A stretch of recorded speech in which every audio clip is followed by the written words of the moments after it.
vraiment dommage que des journalistes aient appuyé cette thèse qui est totalement... Parce que ça amène à des dérives voilà, comme ça. Et c'est ça qui nous a amené à cet incident Bien sûr. ridicule en finale et qui est dommage parce que ça entache entre guillemets la victoire sénégalaise alors que, comme je l'ai dit au tout début, pour moi, que ce soit sur l'ensemble de la CAN, que ce soit sur le match, la victoire du Sénégal est méritée. Bien sûr, la victoire est méritée.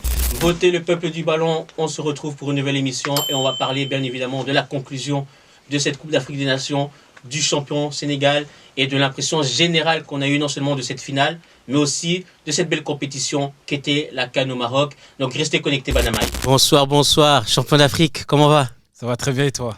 La forme, j'imagine que tu as passé une belle semaine, un beau week-end aussi. J'ai passé une belle semaine, des étoiles, bien sûr. Bienvenue dans l'équipe, hein. Bienvenue dans l'équipe des étoiles. On arrive un peu tard, mais on est là. Ouais, nous, ça fait très longtemps qu'on est là, mais on stagne. On arrive. Ouais, j'espère qu'on va quitter avant vous quand même. Hein. Même espérons, si, vu la dynamique. Voilà, en tout cas, j'espère qu'on va pas encore attendre 50 ans. Mais félicitations Merci parce beaucoup. Que malgré tous les incidents qu'on a pu voir, on va en discuter. Mais soyons honnêtes, sur les 10 dernières années, le Sénégal est la meilleure équipe d'Afrique. De loin, ils travaillent bien. On le voit même avec les équipes de jeunes. On le voit avec l'équipe du Chan. On le voit avec les individualités des Sadio Mané, Koulibaly, Pape Gueye, Idrissa Gana Gueye, tout ça. Donc des joueurs, Edouard Mendy aussi avec Chelsea. Donc 3 finales en 4 éditions. Je pense que ça dit tout. Et donc, malgré tout ce qui s'est passé, je pense que la victoire est méritée par rapport au travail qu'a bâti le Sénégal depuis plusieurs années, par rapport à la compétition qu'ils ont fait sur cette CAN. Je rappelle qu'ils ont encaissé qu'un seul but, que 2 buts dans la compétition. Et comme par hasard, c'est face à 2 équipes qui les connaissent bien, à savoir la RDC et le Soudan qui étaient avec elles en phase de qualification. Et en plus de ça, même sur la finale, quand on regarde les 120 minutes en omettant ce qui s'est passé là pendant 25 minutes, la meilleure équipe était le Sénégal. Donc pour moi, la victoire est méritée et j'aimerais aussi avoir ton avis justement sur cette finale et sur cette victoire du Sénégal. Bien sûr, donc on va d'abord essayer d'analyser tout ça et prendre de la hauteur par rapport à tous les émoluments qu'il y a eu et faire bien la différence entre la sphère footballistique et la masse supporters et prendre un peu de hauteur par rapport à ça. Mais sinon, pour revenir sur la prestation du Sénégal, c'était une belle prestation. Donc, du coup, on a bien commencé le match. Pape Thiaw est arrivé avec un plan bien défini. Ouais. Donc, on a commencé en 4-3-3. Et ça se donnait coup pour coup au début, parce que le Maroc est bien rentré dans la rencontre. Après, voilà, on a su bien contrôler leur attaque, notamment Malick Diouf qui était sur les côtes à Brahim Diaz. Excellent. Il a fait un très très bon match. Parce que Brahim Diaz n'a pas existé. C'est exactement. Et j'ai bien aimé ce switch que Pape Thiaw a fait au début de la compétition par rapport à Ismaël Jacobs. Ouais. Et donc voilà. Puis après, ça se donnait coup pour coup. Bounou a fait d'excellents arrêts. Ah oui, parce que les face-à-face là de Iliman Ndiaye. Et il y a même la situation avec Lamine Camara qui peut écarter, ça se retrouve donc déjà sur la première mi-temps, le Sénégal peut rentrer au vestiaire avec l'avantage. Bien sûr, et le Maroc aussi a eu de bonnes actions, le 1 contre 1 de Saïbari, etc. Abdé qui nous a fait du mal parce que voilà, Krépin Diatta était malade. Et donc du coup, Antoine Mendy l'a remplacé. Bon, c'est son premier match. Son premier match et tu arrives en finale face à un ailier aussi virevoltant, c'est compliqué. Virevoltant et fulgurant, il y a eu des centres qui ont été très dangereux. Oui, je vois encore avec Aguerd, l'occasion avec la Aguerd qui rate le ballon. Et voilà, mais sinon après pour la deuxième mi-temps aussi, là le Maroc est rentré un peu plus en force. Un peu plus en force. Il y a eu la grosse occasion de El Khabi là. El Khabi exactement qui rate un face-à-face incroyable. Il y a aussi Enisri aussi qui rate deux face-à-face, la tête et sur aussi des centres de Abdé. Et ensuite il y a eu le corner d'Akomak avec la tête de Aguerd qui tape sur la barre transversale. Donc même si au niveau du jeu, je trouve que Pape Thiaw a fait des bons remplacements quand il a sorti Iliman Ndiaye pour faire entrer Ismaël Sarr en tant que piston. Et du coup il est passé en 3-5-2 du petit Mbaye aussi. Exactement, donc on est passé en 3-5-2 et donc du coup pour les contre-attaques ça allait à du 1000 à l'heure et surtout il n'y avait pas trop de cohérence entre la défense et le milieu marocain, donc on avait des gros espaces et Sadio Mané pouvait récupérer la balle, etc. Avec Camara, Pape Gueye, etc. Donc franchement, c'était un bon match. Mais c'est dommage ces incidents parce que Pour moi, comme j'ai dit, le Sénégal a mérité sur l'ensemble du match, même si une victoire marocaine n'aurait pas été volée non plus, au vu des occasions qu'ils se sont procurées. Et les deux meilleures équipes, non seulement du tournoi, mais aussi de l'Afrique depuis 10 ans pour le Sénégal, 5 ans pour le Maroc. Donc c'était vraiment une belle affiche. C'était vraiment une belle affiche. J'étais content et c'est dommage que ça a été pourri par des incidents. Et on va justement rentrer sur ce sujet-là. Toi, qu'as-tu pensé de tout cela ? Alors, tout d'abord, pour parler de cet incident, je pense qu'il faut reprendre déjà une photo en large. On a suivi pratiquement tous les matchs de la compétition, on en a parlé ici. Et le problème, ça a été l'arbitrage. Ouais. Et donc, il y a eu aussi de l'arbitrage et de toute cette atmosphère nauséabonde autour de cette organisation qui a été très, très bien organisée par le Maroc. C'est une belle Marocains peuvent être très fiers d'eux par rapport au stade, etc. Mais il y a eu cette ambiance nauséabonde comme quoi des suspicions de corruption. Voilà. Comme quoi le Maroc aurait soi-disant acheté la CAN, etc. Or qu'on sait très bien, on mange des centaines de matchs par an, et on sait très bien que des erreurs d'arbitrage, il y en a, mais c'est ça qui, moi personnellement, c'est ça qui m'a énervé. Et je me mets à la place des Marocains. Je trouve qu'ils ont été beaucoup diffamés durant cette CAN. Ils ont été diabolisés. Exactement. Alors que, comme on l'a dit, c'est une équipe qui travaille très bien. Et leur équipe a une médaille de bronze aux Jeux Olympiques. Ils sont champions U20. L'équipe féminine avait gagné la dernière CAN. A été finaliste de la dernière CAN. Et leurs clubs sont parmi les meilleurs en Afrique. L'équipe a été demi-finaliste de la Coupe du Monde. Donc, c'est une suite logique en fait qu'ils arrivent en finale, surtout de leur CAN. Et le fait qu'il y ait eu cette diabolisation avant le début de la compétition, c'était oui, le Maroc, voilà, c'est leur CAN. Oui, le président de la fédération, il a payé, ils vont gagner. Et puis dès qu'il y avait une décision en leur faveur, ça criait. Ça criait. Et c'est vraiment dommage parce qu'on nommait en fait le fait que c'est une très bonne équipe qui a fait un très bon parcours qui a été en finale et qui a perdu entre guillemets face à plus fort qu'elle. Et ça, c'était serré entre. Donc, c'est vraiment dommage. C'était dommage. Et surtout que quand on regarde, c'est que le problème, c'est l'arbitrage. Et je le dénonce depuis toujours par rapport à la CAF qui ne fait pas un bon travail au niveau de la formation des arbitres. Mais les problèmes d'arbitrage n'ont pas touché que le Maroc. Non. Quand tu regardes le penalty litigeux qu'il y a eu entre l'Afrique du Sud et l'Égypte, etc. Donc, et ça, on en a parlé de la précédente émission. On l'avait dit. Tout ça, cette atmosphère-là et ces gens qui sont greffés, les journalistes aussi. Et moi, c'est ça qui m'a déçu. C'est vraiment les journalistes. Parce que les supporters... On connaît, il y a beaucoup de passion, surtout que dans ce genre de compétition, facilement 60% des personnes qui regardent ne sont pas des fervents supporters de football. Donc ils viennent regarder parce que la CAN, c'est une fête, c'est l'ambiance, c'est comme la Coupe du Monde. T'as pas besoin d'être un passionné de foot pour suivre une telle compétition. Moi, je regarde les JO alors que l'athlétisme en temps normal. Voilà. Donc, j'ai pas une connaissance accrue de l'athlétisme. Du coup, ils peuvent avoir des avis un peu radicaux. Mais que des journalistes vraiment mettent en avant que le Maroc a corrompu la CAN, moi je trouve que c'est grave. Et pour moi, tout ça a amené ce qu'on a vu en finale avec la réaction notamment de Pape Thiaw et de l'équipe sénégalaise. D'ailleurs, qu'en as-tu pensé ? Parce que moi, personnellement, même si dans le facteur humain, avec le but non accordé, puis le penalty sifflé en l'espace de 2 minutes, je peux comprendre que en finale, en plus de CAN, tu peux perdre la tête. Mais pour moi, ça reste quand même que Pape Thiaw, c'est scandaleux selon moi ce qu'il a fait. En fait, il faut reprendre ça depuis le début. Quand tu regardes le contexte de cette finale, déjà avec l'arrivée du Sénégal, notamment l'arrivée à la gare de Rabat, et on a eu des soucis par rapport à l'obtention de notre hôtel, par rapport au terrain, etc. Et là, maladie aussi de certains joueurs. Exactement. Donc le Sénégal a fait un communiqué par rapport à ces manquements qu'il y a eu, malgré que le Maroc a fait une très belle CAN. Ça peut arriver qu'il y ait des petits couacs. On le voit à l'Euro. Regardez quand l'Italie a fini championne, comment ça a été à Wembley après. Exactement. Quand sort du stade. Et voilà, donc le Sénégal a fait un communiqué par rapport aux manquements qu'on estimait qui n'étaient pas assez bien mis en place. La fédération marocaine a très bien répondu. Le président l'histoire a été bouclée en 1 heure. Hein. Donc ça prouve exactement le professionnalisme et la bonne réaction de la fédération marocaine, et qui nous a donné tout ce qu'on voulait, et puis l'histoire était close. Et ensuite, pour ce match-là, en fait, le souci, c'est que c'est l'action de Hakimi avec Abdoulaye Seck. Ouais. Pour moi, il n'y a pas faute. Pour moi non plus. Parce que Hakimi ne regarde pas le jeu. Il est sur ses appuis et il initie le contact. Abdoulaye Seck met le bras aussi, mais dans le duel, Hakimi tombe. Le souci, c'est que les Sénégalais sont révoltés par rapport à ça, mais l'arbitre, il a sifflé. avant que la balle rentre. Pourquoi tu laisses? Tu sais que tu as la VAR derrière. Et c'est ça le problème. Tu laisses pas l'action. Et c'est une erreur d'arbitrage. C'est une erreur d'arbitrage. Et c'est pas le Maroc qui en cause, etc. C'est l'arbitrage. C'est l'arbitre. Et donc, ensuite, 2 minutes après, parce que l'action mène à un but. Ouais. 2 minutes après, tu as l'action avec Malik Diouf et Diaz. Pour moi, ça se discute.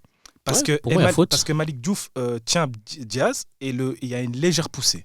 Pour moi, il y a faute. Tout comme pour moi, si tu siffles pas, c'est pas un scandale. Si tu siffles, c'est pas un scandale non plus. Surtout que Diaz joue très bien le jeu. Donc pour moi, l'arbitre, s'il va l'avoir, il siffle penalty. Pour moi, c'est pas un vol. Voilà. Le souci, c'est qu'il y a eu 2 poids, 2 mesures. Voilà. Précédente émission, on en a parlé. La main de l'Égypte sur le tir de l'Afrique du Sud. Et le soir même, il y a eu... C'est le même main du Mali. Avec le Maroc. 2 poids, 2 mesures. Un penalty sifflé, un penalty pas sifflé. Comment tu fais? Et le problème, ça reste l'arbitrage. Et c'est là qu'on arrive à un moment où, pour moi, humainement, je comprends la réaction de Pape Thiaw. Parce qu'avec tout ce contexte-là, il s'est dit que voilà, le match, on va le perdre. Et tout est fait pour qu'on donne la CAN au Maroc. Et c'est là qu'il décide de rappeler ses joueurs. Donc humainement, je comprends qu'il puisse péter les plombs à ce niveau-là. Mais de par sa fonction, il n'avait pas le droit de faire ça. Et là, je ne suis pas d'accord. C'est un coach, c'est lui qui doit tenir son équipe. Exact. Et moi qui est supporter du Real Madrid, si à chaque faute d'arbitrage, l'équipe se barre... Mais il y a plus de match. Donc moi c'est ça que je dis parce que j'ai vu même certains confrères appuyer la décision. J'ai fait non, que vous compreniez la décision c'est une chose. Bien sûr. Que vous l'appuyez, on peut pas faire ça dans le football. Tu peux pas parce que si à chaque fois il y a une décision litigieuse, les équipes décident de sortir. Mais le football n'existe plus. C'est pas possible. À un moment donné, tu dois te soustraire aux arbitres et le problème c'est que comme on l'a dit, l'arbitrage a été mauvais toute cette CAN. Et c'est pas une question du Maroc parce que j'ai vu par exemple même le match Maroc-Cameroun. On n'a pas pu faire le débrief parce que voilà, j'étais dans une période de deuil. Mais quand tu regardes le match, le Maroc était largement supérieur au Cameroun. Et il y a des décisions mauvaises de chaque côté. Oui, il y avait pénalty pour Mbeumo et Taeyong, mais il y a pénalty sur Abdé et Saïbéry aussi. Il y a pénalty aussi, bien sûr. Au final, est-ce que le Maroc a payé l'arbitre? Non. C'est juste qu'on a un arbitrage qui est dépassé. Exactement. Et c'est comme ça dans toute la CAN. Mais maintenant, comme le Maroc est le pays hôte, bien sûr. C'est eux qui sont braqués les lumières. Comme je l'ai dit au début de l'émission, c'est vraiment dommage que des journalistes aient appuyé cette thèse qui est totalement... Parce que ça amène à des dérives comme ça. Et c'est ça qui nous a amené à cet incident ridicule en finale et qui est dommage parce que ça entache entre guillemets la victoire sénégalaise alors que, comme je l'ai dit au tout début, pour moi, que ce soit sur l'ensemble de la CAN, que ce soit sur le match, la victoire du Sénégal est méritée. Bien sûr, la victoire est méritée. Et donc, du coup, moi, je suis totalement contre l'acte que Pape Thiaw a fait. Il aurait dû pas rappeler ses joueurs, il aurait dû rester sur le terrain. Mais heureusement qu'on a eu... Oui, un grand leader, un grand monsieur. Une légende, Sadio Mané, qui a eu la décence. Le grand joueur africain de tous les temps. Il y en a qui derrière Samuel Eto'o, bien sûr. Il y en a qui diront que Yaya Eto'o est devant. Derrière Samuel Eto'o, pour moi, il est bien deuxième, ça c'est sûr et certain. Et heureusement qu'il a eu la décence d'esprit de discuter normalement avec Claude Leroy, avec El Hadji Diouf aussi, Mamadou Niang, qui lui ont conseillé de ramener les joueurs. Et il a dit, on va jouer comme des hommes. Et c'est ce qu'ils ont fait. Et on s'en fout de perdre.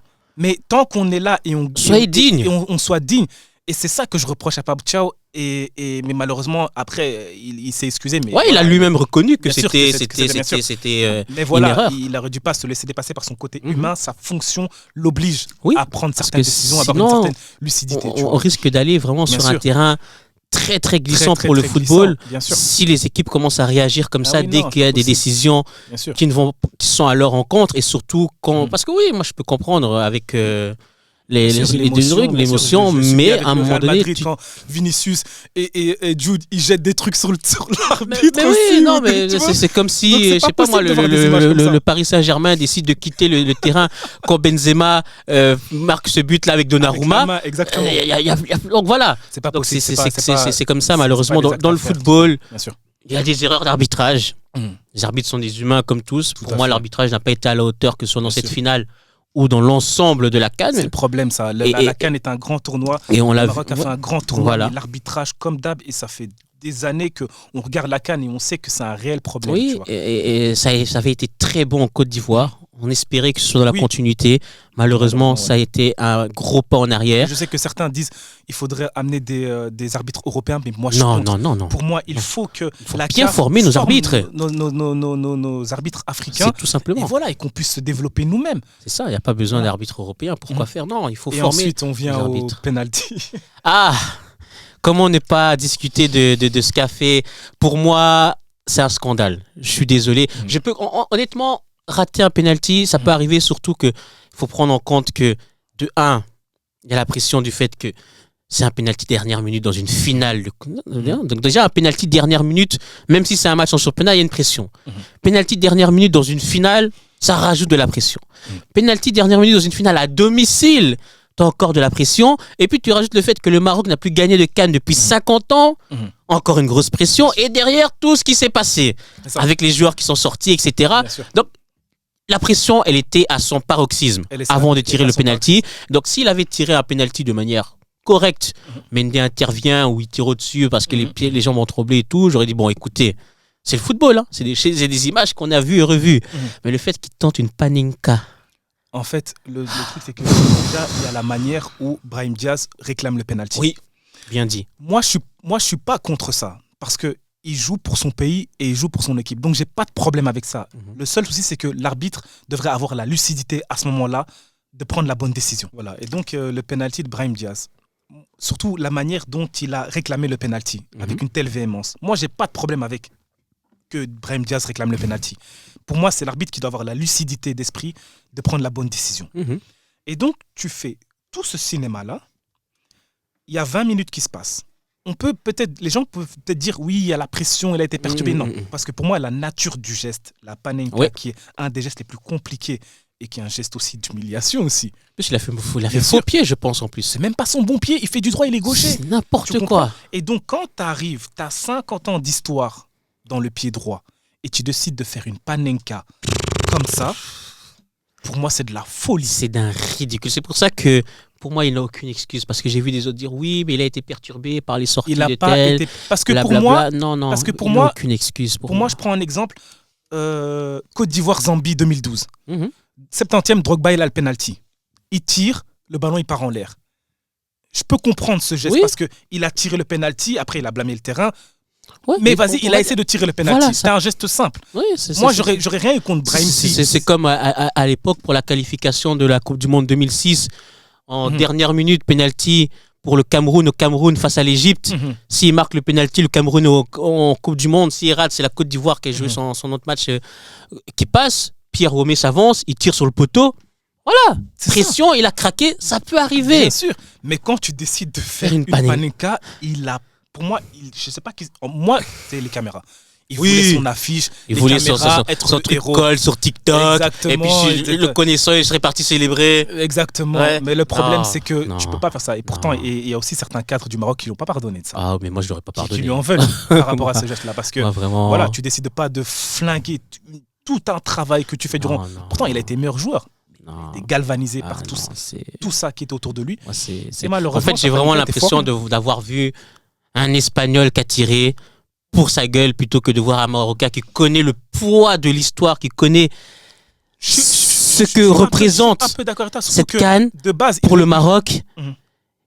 Et qui voilà, parce que pour moi, il a tiré pour lui, en fait. En fait, il a tiré pour lui parce que... Pas pour la gloire du pays. Il a pas, déjà, de base, il n'a pas choisi la sélection marocaine directement. Ouais. C'est un deuxième choix parce que l'Espagne, c'était bouché, il ne pouvait pas. Et donc, je pense que si c'était un autre joueur, avec tout le poids et l'antécédent historique, je pense pas qu'il fait le match. Ouais, je suis sûr que Hakimi ne faut pas une panenka. Est-ce qu'il marque pour autant? Je ne sais pas. Parce qu'on connaît l'histoire du Maroc avec Hakim Ziyech, avec Hakimi aussi, dans les pénaltys en dernière minute. Donc, moi, le problème, encore une fois, c'est pas qu'il est raté. Le problème, c'est d'avoir l'audace de faire ce geste-là, dans ce contexte-là. Et c'est vraiment très grave. Mais voilà, on va conclure avec cette finale. Pour moi, les incidents sont vraiment malheureux. Ça met une tâche dans cette CAN. Mais il faut rester aussi sur les bonnes choses. Les bonnes choses, c'est qu'on a eu les deux meilleures équipes d'Africaines qui se sont affrontées. Totalement. Que le match était très beau à voir avant ces incidents. Et que même la prolongation, de manière générale, était plutôt belle. Pape Gueye qui réalise une CAN exceptionnelle, met un but magnifique. L'image de Sadio Mané dans cette CAN. Donc au final, le Sénégal mérite sa victoire. C'est un beau champion sur l'ensemble de la compétition et même des années de ce qu'ils font. Malgré ces 25 minutes, pour moi, ne peuvent pas résumer tout ce qu'a apporté le Sénégal, que ce soit dans cette CAN ou avant. Mais c'est dommage que ça a été entaché par ça. Mais voilà, pour conclure avec cette émission, on va parler plus généralement de cette CAN. Quelle a été ton impression sur cette compétition ? Franchement, très belle compétition. Le Maroc nous a offert un beau cadre. Donc avec soit des terrains magnifiques, les pelouses, c'était des billards. Et ça permet de développer du beau jeu. Et aussi que les gros ont confirmé. Ouais, c'est ça. On voit que c'est au niveau des huitièmes, etc. Et que la suite logique, c'est que la finale qu'on a eue, on a eu les deux meilleures équipes. Exactement. Donc c'est quand même assez rare. Bien sûr, mis à part le problème de l'arbitrage, qui a été totalement désastreux et pas à la hauteur de la compétition. Mais pour moi, c'était vraiment la CAN de la confirmation, en fait. Oui, je trouve aussi. Je trouve qu'en termes de jeu, on est dans la continuité de ce qu'on avait en Côte d'Ivoire. Et moi, je vais même dire, parce que je voyais beaucoup de gens, la hype et tout ça, mais comme on l'a dit, ces genres de compétition, il y a beaucoup de gens qui regardent. La hype, ils l'ont eu. Mais qui ne sont pas forcément des fans de football. Exactement. Mais moi, en termes de football, en termes de jeu, honnêtement, je n'ai pas le souvenir d'avoir vu une CAN aussi élevée en termes de niveau depuis celle en 2008. C'est pour vous dire, 2008 c'était le sommet avec toutes les équipes qu'il y avait. Donc moi, j'ai été satisfait à ce niveau-là et même des fois agréablement surpris. Et donc, j'ai vraiment aimé. Et d'ailleurs, on va rentrer un peu plus de manière individuelle. Quelle a été l'équipe qui t'a le plus impressionné dans la CAN, au-delà du champion, bien évidemment? Au-delà du champion, moi, j'ai beaucoup aimé le Nigeria. Ah oui, ça a été une force de frappe. Je suis déçu un peu de leur demi-finale. Oui, malheureusement. Mais après, Regragui a bien pu annihiler leur moi, attaque. C'est vraiment tactiquement que le Maroc... Et ça prouve à quel point cette équipe du Maroc, justement, c'est un cran au-dessus, quoi. C'est une très grande équipe. Très grande équipe. Mais voilà, avec la force offensive, que ce soit Lookman, Osimhen, qui ont confirmé, Calvin Bassé. Calvin Bassé, Iwobi. Franchement, pour moi, c'était une équipe solide. C'était une arme de guerre. C'était une arme de guerre. Franchement, jusqu'à la demi-finale, c'était une arme de guerre. Athlétiquement, au niveau du jeu, ça allait à du 1000 à l'heure. Et donc, pour moi, c'était vraiment... C'est dommage, comme tu as dit, leur demi-finale. C'est dommage le fait que Osimhen avait des fois des comportements... Enfin, j'ai l'impression qu'il y a aussi un manque d'unité. C'est peut-être ça qui a pu jouer. Oui, bien sûr. Avec beaucoup trop d'ego, mais sinon... De tension, etc. Très belle équipe. Très belle équipe. Et bon, on va voir la suite. Il n'y a pas de Coupe du Monde pour eux, grâce à nous. Mais on va voir la suite. On va voir la suite pour eux. De toute façon, les Nigérians en CAN, c'est sur 18 participations, je pense qu'ils font 16 fois podium. Bien sûr. Donc là, 19, 17 podiums. Donc c'est une équipe exceptionnelle. Moi, j'ai bien aimé le Nigeria, j'ai bien aimé le Cameroun. J'ai beaucoup aimé déjà leur coach. Et même tactiquement, ce qu'ils nous ont offert, ils ont offert pas mal de matchs beaux à voir, que ce soit face à la Côte d'Ivoire. Donc, j'étais surpris, entre guillemets, pas qu'ils arrivent en quart. Pour moi, ils pouvaient arriver en quart, mais qu'ils arrivent en quart de cette façon-là. Ils ont très bien joué. Avec des jeunes joueurs, Namasso, Baleba, qu'on connaît bien, Christian Kofan. Donc, c'était une belle équipe, le Cameroun. Et j'espère qu'ils vont continuer là, parce que ça reste la plus grande équipe africaine et ça fait quand même 10 ans qu'ils pataugent. On espère qu'à la prochaine CAN, ils vont arriver en tant que candidat au titre. Et j'ai bien aimé la Côte d'Ivoire aussi. Côte d'Ivoire, c'est une équipe qui a offert beaucoup de beaux jeux. Déjà, le match face à l'Égypte, le match face au Burkina, les côtés Amad Diallo, Diomandé. Non, vraiment, les Ivoiriens, très belle équipe. On espère. Déjà, de toute façon, il y a la Coupe du Monde pour eux. J'ai hâte de les voir au Mondial parce que ça fait une très belle équipe. Mais je suis très content aussi des jeunes qui émergent de cette équipe aussi. Oui. Donc, vraiment, c'était une belle CAN. Mais il y a des déceptions, comme dans chaque compétition. Quelles ont été tes déceptions à toi? Moi, les déceptions, je reste sur le Gabon. Moi, les frères gabonais, désolé, je ne vais pas vous lâcher. Pour moi, c'est 0 sur 9, 0 quoi sur 9. Et même quand ils mènent 2-0, non, ils ont abusé. Ils ont abusé. Moi, je reste sur le Gabon. Je suis un peu déçu de l'Égypte, qui finissent 4e de cette compétition, par rapport aussi à cette demi-finale qui nous ont offert. Ils n'ont rien proposé. Alors que tu es en demi-finale, face à une équipe en plus qui t'avait fait perdre la finale avant, qui t'a éliminé en plus d'un mondial aussi. Donc moi, je m'attendais à ce qu'ils viennent au moins avec le couteau entre les dents, un peu revanchard. Surtout qu'ils ont fait un bon match face à la Côte d'Ivoire. Donc j'ai été déçu. Qu'ils allaient imposer leur jeu. Tu peux jouer en transition, il n'y a pas de problème. Mais c'est-à-dire que quand tu as l'occasion d'aller en transition, tu y vas. Mais eux, ils attendaient. Bloc bas, ça bouge pas, ça reste fermé. Donc, voilà. J'ai été déçu aussi de mon pays, le Congo. J'ai été déçu. La phase de poule a été bonne. Mais je trouve que face à l'Algérie, voilà, on n'a pas assez proposé alors qu'on aurait pu les faire plus mal. J'ai pas du tout aimé l'approche de Desabre dans l'ensemble des matchs. On prenait un but à la fin. Oui, ça fait mal. Hein, mais ça fait mal. Ça fait très mal. Ça fait mal. Mais je trouve que l'équipe qui a eu le plus envie a gagné, là où nous, on n'a pas proposé. Donc voilà, on va revenir de manière plus générale sur nos léopards dans une émission. Déçu de la Tunisie aussi. Il faut commencer à se poser des questions sur cette équipe quand même qui qualifie toujours en Coupe du Monde mais qu'en Coupe d'Afrique est anonyme. Je pense que très longtemps. C'est une équipe aussi qui est vieillissante. Mais je brille un peu esselé. Ouais, donc il y a des joueurs qui sont pas au niveau. Donc je pense qu'il doit faire un vrai travail de fond. Et il a dit aussi en zone mixte, il a dit qu'il y a beaucoup de choses qui doivent changer dans la fédération, etc.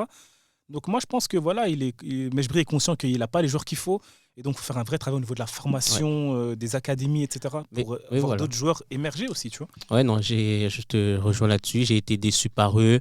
Puis pour le reste, voilà, si on veut parler des joueurs qui ont fait plaisir, voilà, Amad Diallo, Sadio Mané, Pape Gueye, quel canne. Même du côté du Maroc, Mazraoui, Bono, Abdé et Nigeria, tu l'as cité, oui. Nigeria, t'as cité, même si le fait qu'ils ne tirent pas les pénaltys, les 3 stars là. Bizarre. Voilà. Mais par contre, un joueur qui m'a déçu côté sénégalais, c'est Iliman Ndiaye. Iliman Ndiaye, oui, bien sûr. J'attendais une meilleure canne de sa part. Une meilleure canne. Après, voilà, dans le jeu. Il n'est pas mauvais, hein. Pas mauvais, mais je m'attendais à ce qu'il allait être un peu plus percutant. Voilà, qu'il prenne beaucoup plus de statut, comme il fait à Everton, en fait. C'est-à-dire qu'à Everton, c'est le joueur. Je m'attendais à ce qu'il soit comme ça, mais bon. Qu'il a plus de personnalité, comme Nicolas Jackson. Voilà. Mais il ne fait pas une mauvaise canne pour autant. Donc voilà, mais on va s'arrêter ici. En tout cas, je trouve que on a eu une belle compétition. On a un beau champion. Très belle compétition. Félicitations encore à vous, malgré tout ce qui s'est passé. Pour moi, la meilleure équipe africaine a gagné, la meilleure équipe de la compétition a gagné, la meilleure équipe de la finale a gagné, même si le Maroc n'a pas démérité. Mais voilà, en tout cas, Mokhtar, de toute façon, on va se retrouver. On va parler maintenant un peu plus du Real Madrid. on va parler du Real Madrid, mais en tout cas, je voulais passer un dernier message. En tout cas, déjà, merci beaucoup à vous, à toi plaisir. Et ton équipe de m'avoir invité, de m'avoir permis de m'exprimer. Et aussi parce que je sais qu'on entend beaucoup de choses, etc., dans les réseaux, des amalgames, etc. Donc, je pense qu'il faut assez prendre un peu de hauteur par rapport à tout ça et ne pas oublier que c'est du football. Que c'est du football. Il y a eu des incidents qui sont passés, certes, que ce soit au niveau du Sénégal, au niveau sportif, comme au niveau extra-sportif par rapport aux supporters. Mais bien sûr que ce sont des choses qui sont condamnables, tout à fait, et que les acteurs payeront pour ça, parce que voilà, il y a des choses à ne pas faire. Mais que voilà, qu'on garde cette image de très belle CAN que le Maroc nous a organisée, etc. On a eu des belles équipes, on a eu du beau jeu.